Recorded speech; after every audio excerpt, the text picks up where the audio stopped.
Hello friend, कैसे हैं आप सब। उम्मीद है कि आप सब अच्छे हैं, आप लोगों की तैयारी अच्छी चलिए ठीक है। तो आज हम यूटेरिया का सेट नंबर 3 आप लोग के साथ डिस्कस करने वाले हैं और इसमें हम आप लोगों के साथ 100 एमसीक्यू डिस्कस करेंगे और उम्मीद करते हैं कि सेट आप लोग को बहुत ही पसंद आएगा। और जो फ्रेंड चैनल पर पहली बार विजिट कर रहे थे चैनल को सब्सक्राइब कर लीजिएगा और साथ में बेल आइकन को प्रेस करना नहीं भूलिएगा। बेल आइकन प्रेस करने से क्या होता है कि जो भी वीडियो अपलोड करेंगे उसका नोटिफिकेशन आप लोग को मिल जाएगा ठीक है। इसलिए बेल आइकन को प्रेस करना नहीं भूलिएगा ठीक है। तो चलिए स्टार्ट करते हैं हम लोग क्वेश्चन नंबर फर्स्ट। चलिए रहा क्वेश्चन नंबर आपका फर्स्ट कहता है हड़प्पा सभ्यता में जूते हुए खेत का साच कहाँ से मिलता है। तो इसका राइट आंसर आपका ए हो जाएगा यानी कालीबंगा से। याद रखिएगा कालीबंगा से। और कालीबंगा कहाँ, तो ये राजस्थान में है, घंगर नदी के किनारे ये बसा हुआ ठीक है। चलिए क्वेश्चन नंबर 2 कहता है कि अशोक द्वारा कलिंग का युद्ध किस वर्ष लड़ा गया था। तो इसका राइट आंसर आपका बी हो जाएगा 261 ईस्वी पूर्व। याद रखिए 261 ईस्वी पूर्व में लड़ा गया था ठीक है। चलिए बढ़ते हम लोग अगले प्रश्न की तरफ। क्वेश्चन यहाँ पर 3 कहता है मौर्य काल में चारागाह के अध्यक्ष को क्या कहा जाता है। देखिए मौर्य काल में चारागाह का जो अध्यक्ष होता था उसे क्या कहा जाता था। तो याद रखिए इसका राइट आंसर आपका सी हो जाएगा विविधा अध्यक्ष। याद रखिए विविधता अध्यक्ष उसको कहा जाता था ठीक है। चलिए क्वेश्चन नंबर अगर हम 4 की बात करते हैं तो गुप्त काल में पुग किसे कहा जाता था। गुप्त काल में पुग जो है किसे कहा जाता था। इसका राइट आंसर आपका बी हो जाएगा, ये न्यायालय को कहा था। न्यायालय जो होता था उसको गुप्त काल में पुग कहा जाता था, याद रखिएगा।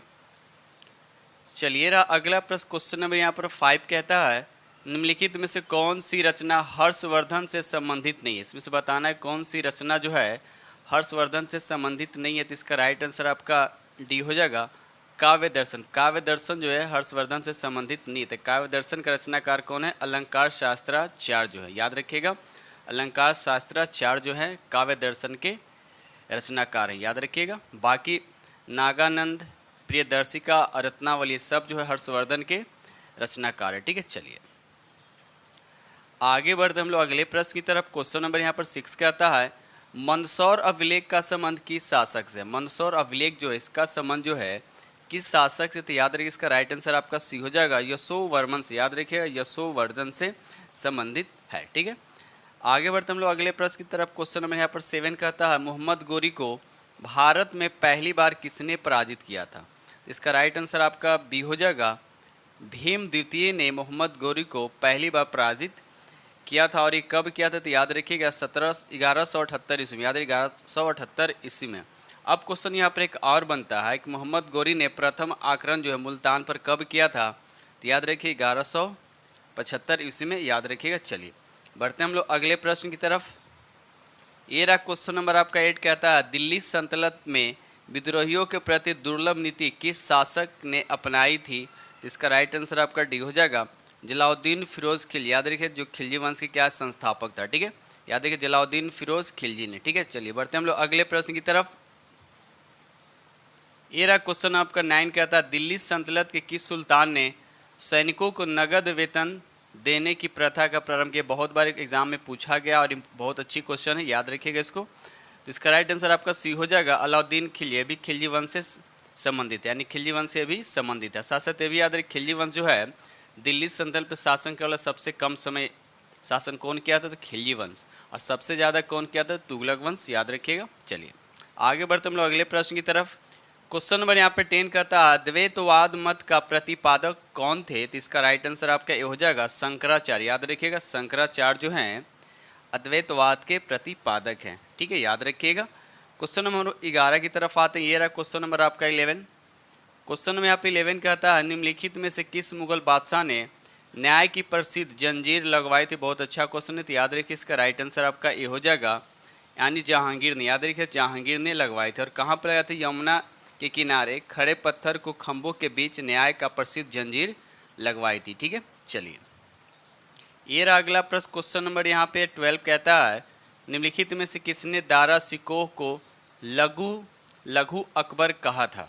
इसका राइट आंसर आपका सी हो जाएगा लेन पुल ने कहा था। याद रखिए लेन पुल ने कहा था। साथ साथ ये भी याद रखिए दारा सिकोह ने सिर ए अकबर के नाम से 12 उपनिषदों को फारसी में क्या करवाया था, अनुवाद कराया था, याद रखिएगा। चलिए क्वेश्चन नंबर यहाँ पे 13 कहता है कि सिख गुरु ने सिखों के एक सैनिक संप्रदाय के रूप में परिवर्तित किया था? तो इसका राइट आंसर आपका सी हो जाएगा गुरु हरगोविंद सिंह। याद रखिए गुरु हरगोविंद। ये रहा अगला प्रश्न, क्वेश्चन नंबर यहाँ पर 14 कहता है विजयनगर के किस शासन काल में अब्दुल रज्जाक ने विजयनगर की यात्रा की थी? तो इसका राइट आंसर आपका डी हो जाएगा देवराय द्वितीय। देवराय द्वितीय। कमेंट सेक्शन में बताइएगा कि अब्दुल रज्जाक जो कहाँ से आया था, किस देश से आया था, कमेंट्स में लिखकर जरूर बताइएगा। क्वेश्चन नंबर यहाँ 15 कहता है वाडीवास का युद्ध कब हुआ था? वाडीवास का जो युद्ध है ये कब हुआ था? तो याद है इसका राइट आंसर आपका बी हो जाएगा 1760 ईस्वी में। याद रखिए 1760 ईस्वी में। साथ साथ ये कब किस दौरान हुआ था? तृतीय कर्नाटक जब युद्ध हुआ था, तृतीय कर्नाटक युद्ध कब हुआ था? तो 1756 से 1763 के बीच, इसी के बीच में क्या हुआ था?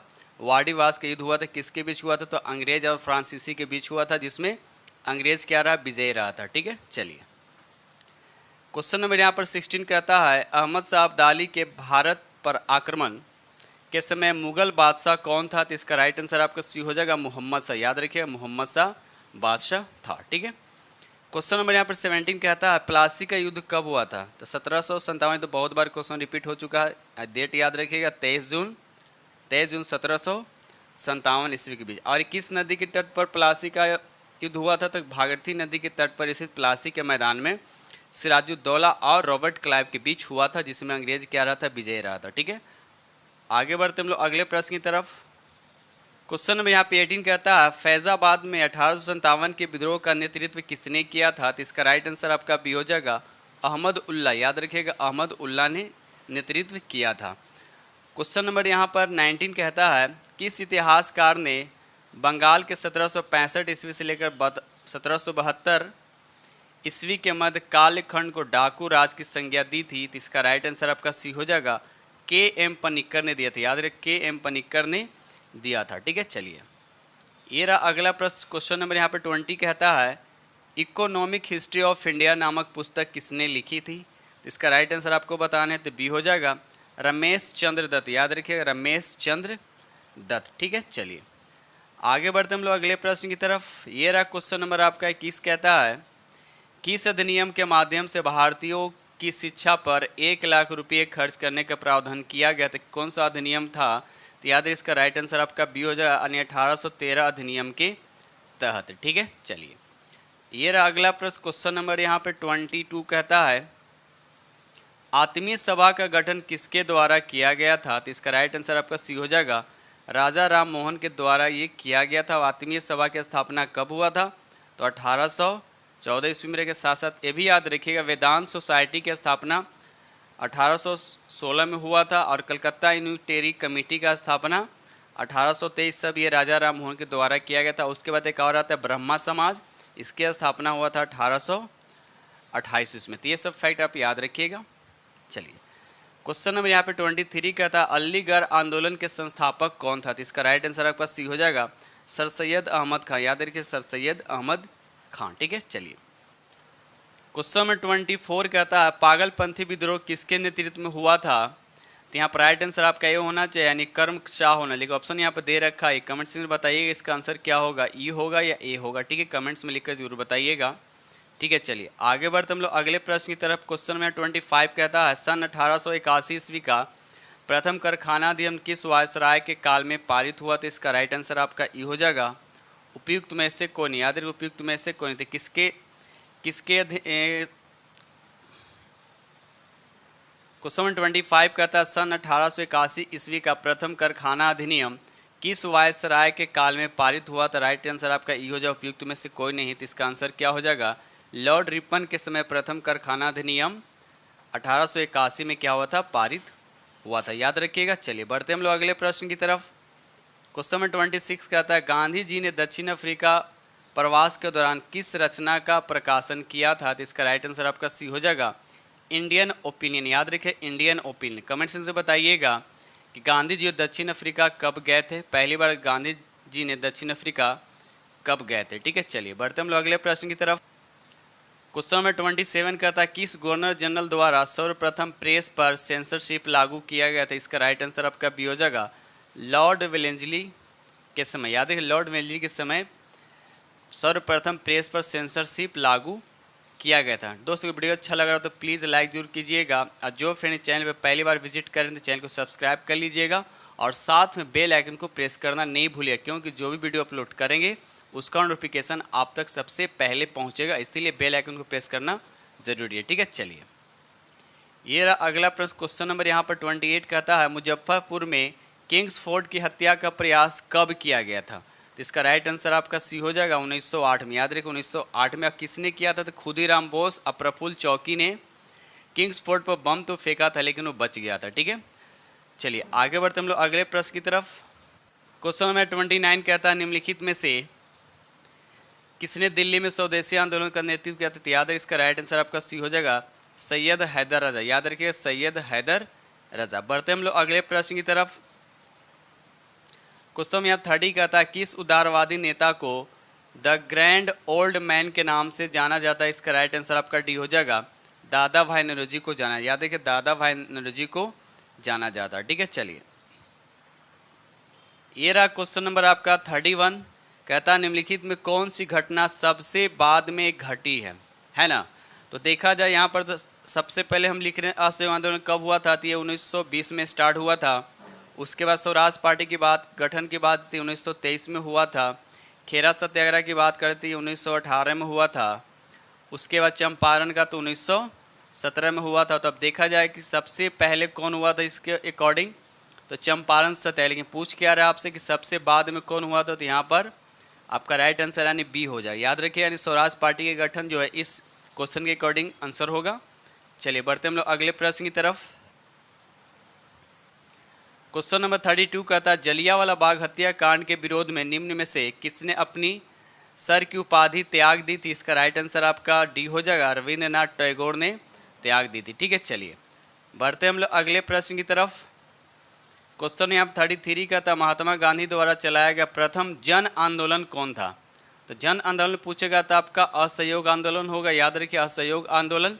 लेकिन अब क्वेश्चन ये भी पूछा जाए कि प्रथम सत्याग्रह सबसे पहले कहाँ चलाया गया था? तो चंपारण में। उसका नाम क्या है? चंपारण सत्याग्रह। और कब स्टार्ट हुआ था? 1917 में। ठीक है, चलिए बढ़ते हम लोग अगले प्रश्न की तरफ। क्वेश्चन नंबर यहाँ पे 34 कहता है निम्नलिखित में से किसके सुझाव पर भारतीयों को साइमन कमीशन से बाहर रखा गया? तो इसका राइट आंसर आपका सी हो जाएगा लॉर्ड इरविन को। याद रखिए लॉर्ड इरविन को। अब साइमन कमीशन की बात हो रही है तो भारत में कब आया था? तो 1928 में आया था। याद रखिए 1928 में आया था। ठीक है, चलिए क्वेश्चन नंबर यहाँ पे 35 कहता है द्वितीय विश्व युद्ध कब शुरू हुआ था? द्वितीय विश्व युद्ध कब शुरू हुआ था? तो याद रखिएगा 1 सितंबर 1939 को स्टार्ट हुआ था। और ये किसके कारण हुआ? तो याद रखिएगा जर्मनी ने पोलैंड पर आक्रमण किया था। इसी के साथ द्वितीय विश्व युद्ध स्टार्ट हो गया था। चलिए क्वेश्चन नंबर यहाँ पे 36 कहता है निम्नलिखित में कौन सही सुमेलित नहीं है? तो यहाँ पर राइट आंसर आपका ए हो जाएगा लॉर्ड रिपन जो है कम्युनल अवार्ड 1932 ये नहीं था। इसका यहाँ पर क्या होना चाहिए? तो याद रखिए यहाँ पर लॉर्ड विलिंगटन होना चाहिए। कम्युनल अवार्ड जो 1932 में लॉर्ड विलिंगटन के द्वारा घोषित किया गया था। याद रखिएगा क्या नाम है? Lord Willingdon. याद रखिएगा। चलिए ये रहा अगला प्रश्न। क्वेश्चन नंबर यहाँ पर 37 का था झंडा गीत निम्नलिखित में से किसके द्वारा लिखा गया था? इसका राइट आंसर आपका ई हो जाए उपयुक्त में से कौन नहीं? तो किसके द्वारा लिखा गया था? तो याद रखिए झंडा गीत जो है श्यामलाल प्रसाद के द्वारा लिखी गई थी। ठीक है, चलिए बढ़ते हम लोग अगले प्रश्न की तरफ। क्वेश्चन नंबर यहाँ पर 38 कहता है निम्नलिखित में से कौन सी कोविड-19 वैक्सीन DNA आधारित वैक्सीन है? तो इसका राइट आंसर आपका ए हो जाएगा जायकोव डी। याद रखिए जायकोव डी। याद रखिएगा। चलिए ये रहा क्वेश्चन नंबर आपका 39 कहता है कौन सा संगठन ऑपरेशन ग्रीन को कार्यान्वित करता है? तो इसका राइट आंसर आपका ए हो जाएगा NAFED। याद रखिएगा। चलिए बढ़ते हम लोग अगले प्रश्न की तरफ। क्वेश्चन नंबर 40 कहता है आर्थिक सर्वेक्षण किसके द्वारा प्रकाशित होता है? तो इसका राइट आंसर आपका ए हो जाए वित्त मंत्रालय के द्वारा क्या होता है? प्रकाशित होता है। बढ़ते हम लोग अगले प्रश्न की तरफ। क्वेश्चन नंबर यहाँ पर 41 कहता है सर्व शिक्षा अभियान का उद्देश्य किन आयु के बच्चों में शिक्षा को प्रोत्साहित करना है? तो इसका राइट आंसर आपका बी हो जाएगा 6 वर्ष से 14 वर्ष के बच्चों के लिए। ठीक है, आइए कब शुरू हुआ था? तो 2011 में 2001 में ये शुरू हुआ था। याद रखिएगा। चलिए बढ़ते हम लोग अगले प्रश्न की तरफ। क्वेश्चन नंबर यहाँ पर 42 कहता है वह उद्योग जो खनिजों का उपयोग कच्चे माल के तौर पर करते हैं क्या कहलाते हैं? तो इसका राइट आंसर आपका डी हो जाएगा, खनिज आधारित उद्योग। याद रखिए, खनिज आधारित उद्योग कहते हैं। ठीक है, ये रहा अगला प्रश्न। क्वेश्चन नंबर 43 कहता है, निम्नलिखित कंद फसलों में से किसे गरीब का मित्र कहा जाता है? तो प्यारा सा आंसर हो जाएगा आलू। आलू सबकी जान बचाती है ना, तो आलू को क्या बोला है? गरीब का मित्र कहा गया है। ठीक है, अब आलू क्या है? एक तना है, यानी याद रखिए तना है, याद रखिएगा। चलिए, क्वेश्चन नंबर यहाँ पर 44 कहता है, भारतीय मौसम विज्ञान संस्थान कहाँ है? तो इसका राइट आंसर आपका ये हो जाएगा नई दिल्ली में। याद रखिएगा, नई दिल्ली में। ठीक है, चलिए आगे बढ़ते हम लोग अगले प्रश्न की तरफ। चलिए, क्वेश्चन नंबर यहाँ पर 45 कहता है, दक्षिण एशियाई क्षेत्रीय संघ सहयोग संघ यानी सार्क की स्थापना कब हुआ था? तो इसका राइट आंसर आपका सी हो जाएगा 1985 में हुआ था। याद रखिए 1985 में हुआ था। सार्क के ये मुख्यालय कहाँ था? याद रखिए काठमांडू में। ठीक है, काठमांडू कहाँ? तो नेपाल की राजधानी, याद रखिएगा। ठीक है, चलिए ये रहा अगला प्रश्न। क्वेश्चन नंबर 46 कहता है, निम्न में कौन सा सही सुमेलित नहीं? आपसे पूछा गया कि इसमें कौन सा सही सुमेलित नहीं है, तो याद रखिएगा राइट आंसर आपका डी हो जाएगा मैग्नी नोट रेखा। ये फ्रांस और स्पेन के बीच नहीं है। मैग्नी नोट रेखा जो फ्रांस और स्पेन के बीच नहीं है, बल्कि ये जर्मनी और फ्रांस के बीच है। याद रखिए जर्मनी और फ्रांस के बीच है, तो आपका गलत ये हो जाएगा, बाकी सभी आपके सही है। क्वेश्चन नंबर यहाँ पर 47 कहता है, इंदिरा गांधी परमाणु अनुसंधान केंद्र कहाँ स्थित है? तो याद रखिए इसका राइट आंसर आपका ई हो जाए उपयुक्त में से कोई नहीं। उपयुक्त में से कहीं तो है ये कहाँ? तो याद रखिए तमिलनाडु में। याद रखिएगा तमिलनाडु में, याद रखिएगा। चलिए, क्वेश्चन नंबर यहाँ 48 कहता है, अंडमान एंड निकोबार द्वीप समूह के कितने द्वीपों का नाम परमवीर चक्र विजेताओं के नाम पर रखा गया है? तो कितने को रखा गया? तो याद रखिए इसका राइट आंसर आपका बी हो जाएगा 21 द्वीपों का नाम जो है परमवीर चक्र विजेताओं के नाम पर रखा गया। बढ़ते हम लोग अगले प्रश्न की तरफ। क्वेश्चन नंबर 49 कहता है, दुनिया का पहली तरल हाइड्रोजन संचालित नौका का नाम क्या है? तो इसका राइट आंसर आपका ए हो जाएगा MF हाइड्रा। बढ़ते हम लोग अगले प्रश्न की तरफ। क्वेश्चन नंबर 50 कहता है, भारतीय अंतरिक्ष अनुसंधान संगठन ने अपने 12 वर्ष के पुराने उपग्रह मेघा ट्रॉपिक्स को किस महासागर में गिराया? तो इसका राइट आंसर आपका ए हो जाएगा प्रशांत महासागर में गिराया। किस महासागर में? तो प्रशांत महासागर में गिराया। ठीक है, चलिए ये रहा अगला प्रश्न। क्वेश्चन नंबर यहाँ पर 51 कहता है, सितविनी राबुका किस देश के नए प्रधानमंत्री बने? तो इसका राइट आंसर आपका सी हो जाएगा, यानी फिजी का। याद रखिएगा फिजी का। ठीक है, चलिए क्वेश्चन नंबर 52 कहता है, ऑस्ट्रेलियन ओपन 2023 के विजेता कौन है? तो याद रखिए इसका राइट आंसर आपका सी हो जाएगा नोवाक जोकोविच। याद रखिए नोवाक जोकोविच अभी कहाँ के रहने वाले? तो सर्बिया के। याद रखिएगा ये सर्बिया के निवासी हैं। ठीक है, चलिए आगे बढ़ते हम लोग अगले प्रश्न की तरफ। क्वेश्चन नंबर यहाँ 53 कहता है, हाल ही में किस भारतीय संस्थान ने कृत्रिम हृदय तैयार करने की सफलता हासिल की है? तो इसका राइट आंसर आपको बताने हैं। तो यहाँ पर डी हो जाए, यानी IIT कानपुर। याद रखिएगा IIT कानपुर। ठीक है, चलिए बढ़ते हम लोग अगले क्वेश्चन नंबर 54 कहता है, किस वर्ष तक भारत ऊर्जा स्वतंत्रता प्राप्त करने का लक्ष्य निर्धारित किया है? तो इसका आंसर हो जाएगा आपका सी हो जाएगा 2047 तक। याद रखिए 2047 तक। वही भारत द्वारा शून्य कार्बन उत्सर्जन का लक्ष्य कितना रखा है? तो 2070 तक। ठीक है, चलिए ये रहा अगला प्रश्न। क्वेश्चन नंबर यहाँ पर 55 कहता है, मृदु उत्तक एक प्रकार का क्या है? तो आपको बताने इसका राइट आंसर क्या होगा? तो आप बी हो जाएगा सरल उत्तक। याद रखिएगा सरल उत्तक। जटिल उत्तक में दो आता है। याद रखिएगा जाइलम और फ्लोएम। कब एग्जाम पूछा जाता है कि जाइलम फ्लोएम किस तरह का उत्तक है, तो याद रखिए जाइलम फ्लोएम क्या होता है? जटिल उत्तक होते हैं। ठीक है, चलिए क्वेश्चन नंबर यहाँ पर आपको स्टेटमेंट दे रखा है। चलिए यहाँ पर देखना आपका कि कौन सा स्टेटमेंट सही कहता है। निम्नलिखित कथनों पर विचार करें। कवक में क्लोरोफिल का अभाव होता है, सही है। मशरूम ब्रायोफाइटा के अंतर्गत आता नहीं, ये गलत है। शैवाल संवहनी पौधा, ये भी गलत है। थैलोफाइटा वर्ग के पौधों का शरीर जड़, तना एवं पत्तियों में विभेदित नहीं रहता, तो ये आपका राइट है। तब 56 का आंसर कौन हो जाए? 1 और 4। तो राइट आंसर पर क्या हो जाएगा? बी हो जाएगा। ठीक है, चलिए बढ़ते हम लोग अगले प्रश्न की तरफ। क्वेश्चन नंबर यहाँ 57 कहता है, संक्रमित पेयजल से फैलने वाला रोग कौन सा है? यानी गंदे पानी पीने से कौन सा रोग होता है? तो यहाँ पर राइट आंसर आपका डी हो जाएगा हेपेटाइटिस। याद रखिए हेपेटाइटिस होता है। ये वायरस से होता है, ये भी याद रखिएगा, वायरस से होता है, ठीक है। क्वेश्चन नंबर 58 कहता है दुधारू पशुओं का रोग एंथ्रेक्स होता है तो किससे होता है? तो बैक्टीरिया के कारण होता है, याद रखिएगा, बैक्टीरिया के कारण होता है। बिल्कुल इजी क्वेश्चन है। क्वेश्चन नंबर 59 कहता है रसांकुर पाया जाता है, आपको बताना है रसांकुर जो किसमें पाया जाता है? इसका राइट आंसर आपका सी यानी छोटी आंत में पाया जाता है। कमेंट सेक्शन में बताइएगा छोटी आंत की लंबाई जो फीट में बताइएगा, फीट में कितने फीट होता है छोटी आंत की लंबाई। ये रहा अगला प्रश्न। क्वेश्चन नंबर 60 कहता है अवयवीय श्वसन कोशिका के किस भाग में होता है? तो इसका राइट आंसर आपका बी हो जाएगा कोशिका द्रम में, कोशिका द्रम में, ठीक है। बढ़ते हम लोग अगले प्रश्न की तरफ। क्वेश्चन नंबर 61 कहता है जब फाइब्रिनोजिन प्लाज्मा से अलग हो जाता है तो फाइब्रिनोजिन रहित प्लाज्मा को कहा जाता है, क्या कहा जाता है? इसका राइट आंसर आपका सी हो, उसे सीरम कहा जाता है, ठीक है। बढ़ते हम लोग अगले प्रश्न की तरफ। क्वेश्चन नंबर 62 कहता है एस्ट्रोजन स्रावित होता है तो बताना कि एस्ट्रोजन जो है किससे स्रावित होता है? तो इसका राइट आंसर आपका ई हो जाएगा उपयुक्त में से कोई। तब एस्ट्रोजन क्या है? तो याद रखिएगा ये अंडाशय से एस्ट्रोजन स्रावित होता है। इसके साथ साथ प्रोजेस्टेरोन हार्मोन भी क्या होता है? अंडाशय से ही स्रावित होता है। ये एक तरह का क्या है? मादा हार्मोन, याद रखिएगा ये मादा हार्मोन है, ठीक है। चलिए क्वेश्चन नंबर 63 कहता है नर युग्मक और मादा युग्मक के संयोग से क्या बनता है? तो उसे जाइगोट कहते हैं। यानी नर और फीमेल के मिलने से क्या होता है, उस जो निर्मित होता है उसको हम क्या बोलते हैं? जाइगोट का निर्माण होता है, ठीक है। क्वेश्चन नंबर 64 कहता है मूल भौतिक राशियों की संख्या कितना है? तो राइट आंसर आपका डी हो जाएगा यानी 7 होते हैं, ठीक है।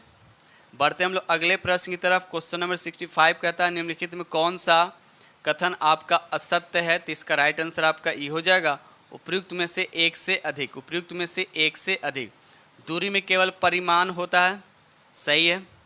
विस्थापन एक अदिश राशि, ये गलत है। विस्थापन के दर को त्वरण कहते नहीं, विस्थापन के दर को क्या बोलते हैं? विस्थापन के दर को मान लीजिए डी हो गया, विस्थापन के दर को क्या बोलते? त्वरण नहीं कहते, उसको वेग कहते हैं, तो ये भी आपका गलत हो गया। समय एक सदिश राशि, ये भी गलत है। तो आपको ऑप्शन क्या हो जाएगा? आपका ई हो जाएगा उपयुक्त में से एक से अधिक क्या है? असत्य, सिर्फ एक ही आपका सत्य, दूरी में केवल परिणाम होता है, ठीक है। चलिए क्वेश्चन नंबर यहाँ पर 66 कहता है यदि किसी वस्तु में बल लगाने से उसमें कोई त्वरण उत्पन्न नहीं होती तो वह बल कैसा कहलाता है? वह बल क्या होता है? संतुलित बल, इसको बैलेंस बल फोर्स भी कहते हैं। लेकिन अगर त्वरण उत्पन्न होता है तो उसको अनबैलेंस फोर्स कहते हैं, यानी असंतुलित बल कहते हैं, ठीक है। बढ़ते हम लोग अगले प्रश्न की तरफ। क्वेश्चन नंबर यहाँ पर 67 कहता है यदि कोई वस्तु किसी द्रव में डुबाई जाती है तो निम्नलिखित निम्न में से कौन सा कथन आपका सत्य होगा? तो याद रखिए इसका राइट आंसर आपका सी हो जाएगा वस्तु का भार उत्प्लावन बल से अधिक होता है। अगर डूब जाती है तो वस्तु का भार क्या होता है? उत्प्लावन बल से अधिक होता है। अगर वस्तु पर तैर रहा, पानी के ऊपर तैर, इसका मतलब क्या हुआ? वस्तु का भार जो उत्प्लावन बल से कम होता है। लेकिन अगर दोनों का भार अगर बराबर हो तो वस्तु जो है पानी के अंदर डूबकर क्या करेगा? तैरता, ठीक है। चलिए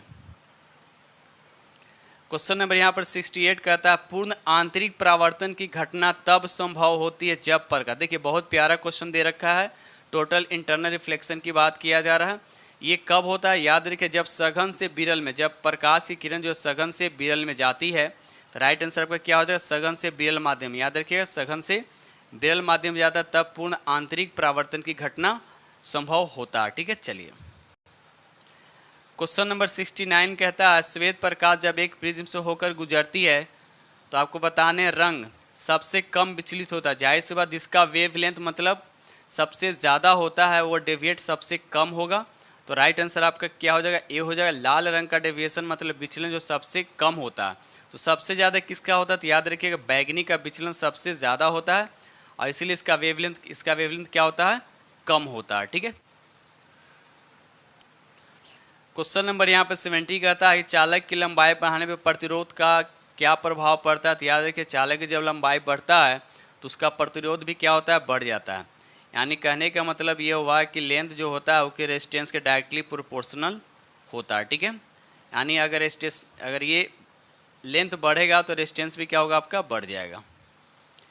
क्वेश्चन नंबर 71 कहता है बॉयल एंड चार्ल्स के नियम को सम्मिलित रूप से क्या कहते हैं? तो इसका राइट आंसर आपका बी हो जाएगा गैसीय समीकरण बोलते हैं, यानी होता है P V is equal to N R T होता है, याद रखिए एन आर टी होता है, याद रखिएगा। चलिए ये रहा अगला प्रश्न, क्वेश्चन नंबर 72 कहता है समुद्र के जल में नमक को किस विधि द्वारा निकाला जाता है? तो इसका राइट आंसर आपका ए हो जाए, वाष्पीकरण द्वारा, याद रखिएगा वाष्पीकरण द्वारा। ठीक है, कमेंट सेक्शन में बताइए कपड़ा जो सूखता है धूप में वो किस विधि से सूखता है? कपड़े या कोई भी चीज़ अगर धूप में या कहीं डाल देते हैं तो पानी वहाँ से निकल जाता है, ठीक है, यानी सूख जाता है, तो किस विधि से सूखता है? कमेंट सेक्शन में जरूर बताइएगा। आगे बढ़ते हम लोग अगले प्रश्न की तरफ। चलिए क्वेश्चन है यहाँ पर 73 कहता है कि इक्वारेजिया में हाइड्रोक्लोरिक यानी HCl और नाइट्रिक एसिड यानी HNO3 का अनुपात कितना होता है? तो इसका राइट आंसर आपका ऐसे बी होगा, लेकिन बुक में आंसर आपका ई दे रखा है। ठीक है, तब कमेंट में बताइए कि आंसर तो बी होना चाहिए, क्योंकि हाइड्रोक्लोरिक हम 3 भाग होता है और नाइट्रिक एसिड क्या होता है? 1 भाग होता है। ठीक है, लेकिन बुक में आपका आंसर ई दे रखा, आप लोग बताइए कि बी हुआ कि ई हुआ? ऐसे तो बी होना चाहिए, कन्फर्म है। ठीक है, चलिए आगे बढ़ते हम लोग अगले प्रश्न की तरफ। क्वेश्चन नंबर 74 कहता है विद्युत का सुचालक अधातु, मतलब सुचालक तो लेकिन अधातु, तो इसका राइट आंसर आपका क्या हो जाएगा? डी हो, यानी ग्रेफाइट। ये कार्बन के प्रूफ है, कार्बन के 2 प्रूफ होते हैं, एक होता है ग्रेफाइट और दूसरा होता है डायमंड यानी हीरा होता है। ठीक है, तो हीरा क्या होता है? ये विद्युत का कुचालक होता है। ठीक है, क्वेश्चन नंबर 75 कहता है एक द्रव होना चाहिए और अधातु, तो इसका राइट आंसर आपका क्या होगा? सी ओ, बिल्कुल इजी क्वेश्चन है। ठीक है, बढ़ते हम लोग अगले प्रश्न की तरफ। क्वेश्चन नंबर 76 पीस ब्लेड निम्न में से किस धातु का अयस्क है? यानी पीस ब्लेड जो है निम्न में से किसका अयस्क है? तो बताना, इसका राइट आंसर आपको क्या हो जाएगा? तो ये यूरेनियम का। ठीक है, यूरेनियम का। क्वेश्चन नंबर 77 कहता है रेडियो सक्रियता की खोज किसने किया था? तो इसका राइट आंसर आपका ये हो जाएगा हेनरी बेकरल, याद रखिएगा हेनरी बेकरल। और ये हेनरी बेकरल कहाँ के? फ्रांस का निवासी है, फ्रांस का निवासी था। ठीक है, क्वेश्चन नंबर 78 कहता है भारतीय संविधान में संसद के दोनों सदनों की संयुक्त बैठक का प्रावधान किस देश के संविधान से गृहीत किया गया है? तो आपको बताना है इसका राइट आंसर क्या होगा? तो इसका राइट आंसर आपका ये हो जाए ऑस्ट्रेलिया के संविधान से, याद रखिए ऑस्ट्रेलिया के संविधान से। अच्छा, समवर्ती सूची जो है, समवर्ती सूची जो किस देश के संविधान से लिया गया है? कमेंट्स में बताइएगा। क्वेश्चन नंबर 79 कहता है कि राज्यपाल को पद की शपथ किसके द्वारा दिलाई जाती है? इसका राइट आंसर आपका ये हो जाएगा उच्च न्यायालय के मुख्य न्यायाधीश के द्वारा, याद रखिए उच्च न्यायालय के मुख्य न्यायाधीश के द्वारा। ये रहा अगला प्रश्न, क्वेश्चन नंबर यहाँ पे 80 कहता है भारतीय संविधान के किस संशोधन अधिनियम द्वारा पंचायती राज व्यवस्था को संवैधानिक दर्जा दिया गया? तो किस संविधान संशोधन के तहत? याद रहे इसका राइट आंसर आपका सी हो जाएगा 73वां संविधान संशोधन। ठीक है, और ये किस भाग में आता है? तो भाग 9 में आता है, भाग 9 में आता। उसी तरह से अगर पूछा जाए कि नगर पालिका को संवैधानिक दर्जा कब दिया गया था, तो ये याद रखिए 74वां संविधान संशोधन, याद रखिए 74वां संविधान संशोधन किसके लिए? तो नगर पालिका के लिए। और 73वां संविधान संशोधन किसके लिए? तो पंचायती राज व्यवस्था के लिए। ठीक है, ये रहा अगला प्रश्न, क्वेश्चन नंबर यहाँ पर 81 कहता है संघ लोक सेवा आयोग की रिपोर्ट किसको प्रस्तुत करनी होती है? तो इसका राइट आंसर आपका ये हो जाएगा राष्ट्रपति को प्रस्तुत करनी होती है। क्वेश्चन नंबर 82 कहता है निम्नलिखित किस अधिनियम द्वारा भारत में प्रांतों को स्वायत्तता प्रदान की गई थी? तो इसका राइट आंसर आपका सी हो जाएगा भारत सरकार अधिनियम 1935, याद रखिए भारत सरकार अधिनियम 1935। ये रहा अगला प्रश्न, क्वेश्चन नंबर यहाँ पर 83 कहता है डैश दे रखा का मतलब सर्वोच्च न्यायालय मामले और उसमें शामिल कानून मुद्दों पर पुनर्विचार करेगा? तो इसका राइट आंसर आपका क्या हो जाएगा? सी हो जाएगा अपीलीय क्षेत्राधिकार, याद रखिए अपीलीय क्षेत्राधिकार। क्वेश्चन नंबर 84 कहता है भारतीय संविधान का अंतिम व्यवस्थापक है, भारतीय संविधान का अंतिम व्यवस्थापक है, तो इसका राइट आंसर आपका डी हो जाएगा सर्वोच्च न्यायालय, याद रखिएगा सर्वोच्च न्यायालय। ये रहा अगला प्रश्न, क्वेश्चन नंबर 85 कहता है कि समाजवादी अर्थव्यवस्था में उत्पादन के सभी कारक किसके स्वामित्व और नियंत्रण में रहते हैं? तो इसका राइट आंसर आपका सी हो जाएगा यानी राज्य के, याद रखिएगा राज्य के। ये रहा अगला प्रश्न, क्वेश्चन नंबर 86 महालनोबिस मॉडल का संबंध किस पंचवर्षीय योजना से? तो याद रखिए द्वितीय पंचवर्षीय योजना से, तो राइट आंसर आपका क्या हो जाएगा? बी हो जाएगा। द्वितीय पंचवर्षीय योजना का ये का समय कितना था? तो याद रखिए 1956 से 61, ठीक है 1956 से 61 याद रखिएगा। ये रहा अगला प्रश्न, क्वेश्चन नंबर 87 कहता है जनगणना 2011 के अनुसार भारत में सर्वाधिक ग्रामीण जनसंख्या किस राज्य में है। तो आपको बताने किस राज्य में सबसे ज़्यादा है, तो इसका राइट आंसर आपका ई हो जाएगा उपयुक्त में से कोई नहीं। तो कहाँ पर, किस राज्य में सबसे ज़्यादा ग्रामीण जनसंख्या है, तो याद रखिए इसका राइट आंसर वैसे तो ई होगा, लेकिन किस राज्य में, तो याद रखिए हिमाचल प्रदेश में। हिमाचल प्रदेश में 90% क्या है यहाँ पर ग्रामीण है, 90% यहाँ पर क्या है ग्रामीण है। क्वेश्चन नंबर 88 कहता है बिहार बजट 2023-24 के अनुसार बिहार का विकास दर कितना रहने का अनुमान है। तो इसका राइट आंसर आपका बी हो जाएगा 15.24। याद रखिएगा 15.24।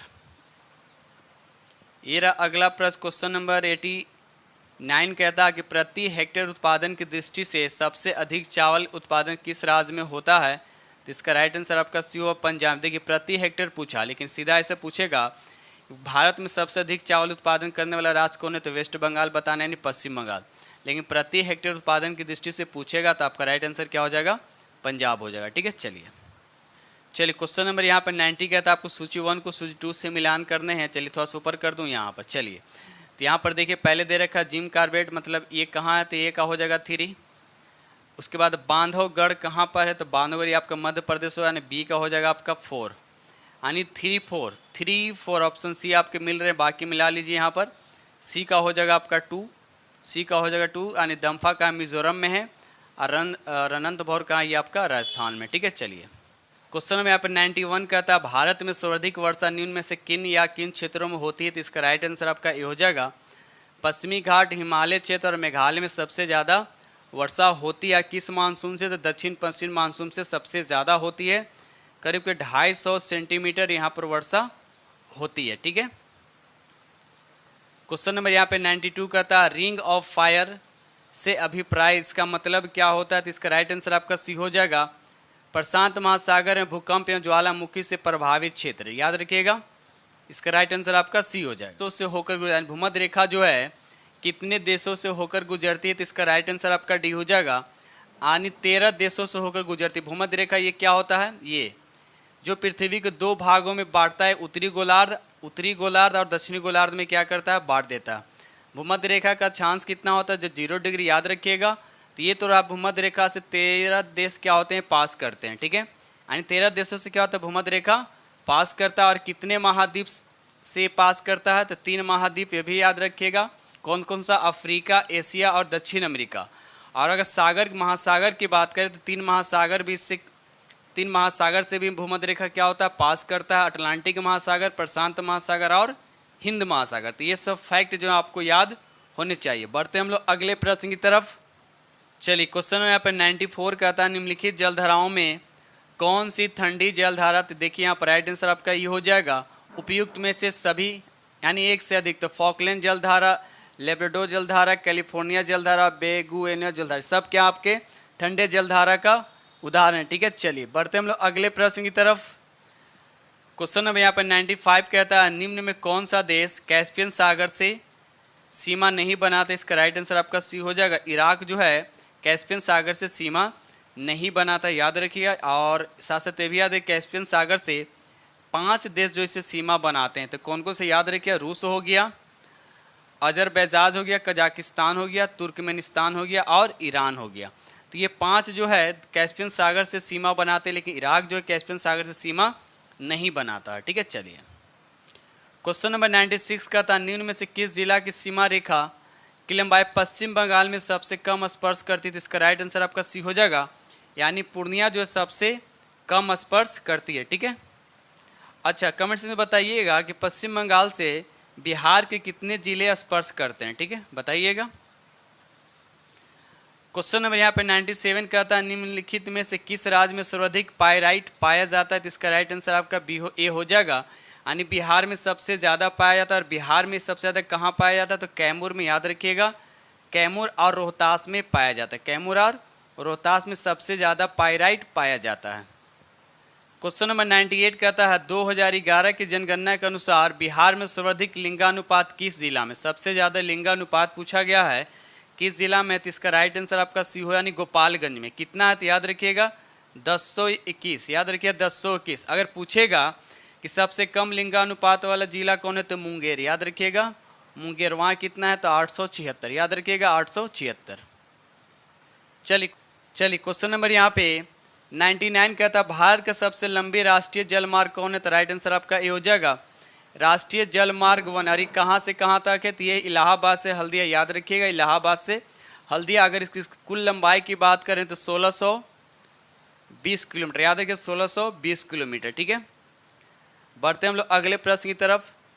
क्वेश्चन नंबर यहाँ पर 100 कहता है शून्य रेखा कहलाती है, तो शून्य रेखा कहलाती किसको कहते हैं, तो इसका राइट आंसर आपका डी हो जाएगा त्रिपुरा और बांग्लादेश के बीच की रेखा को हम क्या बोलते हैं, शून्य रेखा कहते हैं। ठीक है, तो इस तरह से हमने आप लोग के साथ 100 MCQ डिस्कस किया हूँ और उम्मीद करता हूँ कि सेट आपको बहुत ही पसंद आएगा। अगर पसंद आया तो प्लीज़ लाइक ज़रूर कीजिएगा, और जो फ्रेंड इस चैनल पे पहली बार विजिट कर रहे हैं तो इस चैनल को सब्सक्राइब कर लीजिएगा और साथ में बेल आइकन को प्रेस करना नहीं भूलिएगा, क्योंकि जो भी वीडियो अपलोड करेंगे उसका नोटिफिकेशन आप लोग को मिलेगा, क्योंकि बेल आइकन प्रेस रहेगा तभी मिलेगा। ठीक है, तो इसी के साथ में वीडियो करते हैं समाप्त और मिलते हैं आप लोग से नेक्स्ट वीडियो में। तब तक के लिए थैंक यू वेरी मच।